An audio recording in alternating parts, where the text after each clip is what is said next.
தொடங்கினவனுக்கே இப்படின்னா அப்படின்னா எனக்கு என்ன தெரிய வந்ததுன்னா, இது ஒன்னும் துதிக்கல. துதிச்சிங்கன்னா ஆசீர்வாதம் வரும்னு அட்வர்டைஸ் பண்ணல. அதுக்காக நம்ம துதிக்க கூடாது. அவர் துதிக்க பாத்திரர் என்பதால் துதிக்கிறோம். ஆனால் துதிக்கும் பொழுது அவர் நமக்கு அற்புதங்களை செய்கிறார். See, the attitude is important. சிலர்லாம் ஆண்டவருக்கு கொடுக்கும்போது, காணிக்கை கொடுக்கும்போது, தசமம் கொடுக்கும்போது 100 ரூபாய் கொடுத்தா 1000 ரூபாயா இவங்க ஆண்டவரோட விவரமா. இங்க ஆண்டவர்கிட்ட வரும்போது நம்ம வியாபாரம் பண்ண வரல, நான் இப்படி கொடுத்து அப்படி வாங்கிடுவேன் இல்ல. நம்ம அவருக்கு கொடுக்கறதே அவர் நமக்கு கொடுத்தனால கொடுக்கிறோம். அவரை கனம் பண்ணுவதற்காக கொடுக்கிறோம். ஆனா அவருக்கு கொடுக்கும் பொழுது அவர் நம்மை ஆசீர்வதிக்காமல் இருக்க மாட்டார். ஓ ஹalleluya. ஆண்டவரே நான் துதிக்கிறேன், உம்மை மகிமைப்படுத்துறேன். ஹalleluya, ஸ்தோத்திரம். இது எப்படின்னா, நீங்க உங்க பாஸை பார்த்துட்டு, சார் ஷூ நல்லா இருக்கு சார், சட்டை நல்லா இருக்கு சார், நல்லாவே இருக்காது. சும்மா ஐஸ் வைக்கிறாரா? அதை ஆண்டவர்கிட்ட பண்ணாதீங்க.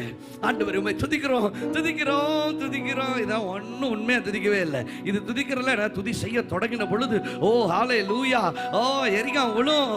பவுலும் சீலாவும் துதிச்ச போது சங்கிலி அருந்து விழுந்துச்சு. அதனால ஆமா, பவுலும் சீலாவும் இன்னைக்கு நம்ம துதிப்பண்டா உஷாரா நம்ம ஆண்டவர் ஐஸ் வைப்போம் பண்ணும்போது சங்கிலி விழும்பாரு. அப்படியா துதிச்சாங்க?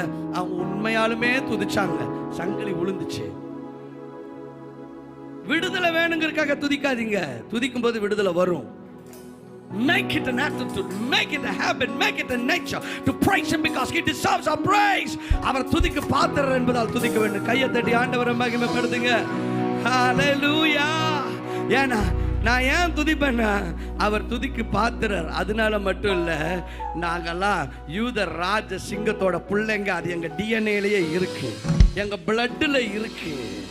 ஹalleluya. எங்க ஏசப்பா தாவீதின் மைந்தன், தாவீது யூதர கோத்திரம், துதியின் கோத்திரம். எங்க ஏசப்பா துதியின் கோத்திரம். அவருக்கு பிள்ளைனா எனக்குள்ளேயும் துதி இருக்கு. அதனால எனக்குள்ள துதி ஆட்டோமேட்டிக்காவே வரும். ஹalleluya. துதித்த பொழுது என்ன நடந்தது? வந்து பார்க்கறாங்க, எடுத்து என்றாங்க எல்லாம் சேர்த்துனா 3 நாள் கலெக்ஷன் பண்றாங்க. பண்ணி முடிச்சுட்டு 3வது நாள் சேர்த்து வச்சதுக்கு அப்புறம் தான் யோசிக்கிறேன், ஆமா இதெல்லாம் எப்படி எட்டு போறது? தூக்கி பார்க்கறான், முடியல. ஆளுக்கு ஒரு ரூம் நிறைய சேர்த்துட்டான், தங்கத்தை மட்டும். அறிவுத்துமை தூக்க முடியலையா? எவ்வளவு வெயிட் தம்பி தூக்குவீங்க நார்மலா? தவறா நாள்கிட்ட கெட்டணும். நார்மலா எவ்வளவு வெயிட் தூக்குவீங்க? 1 கிலோ.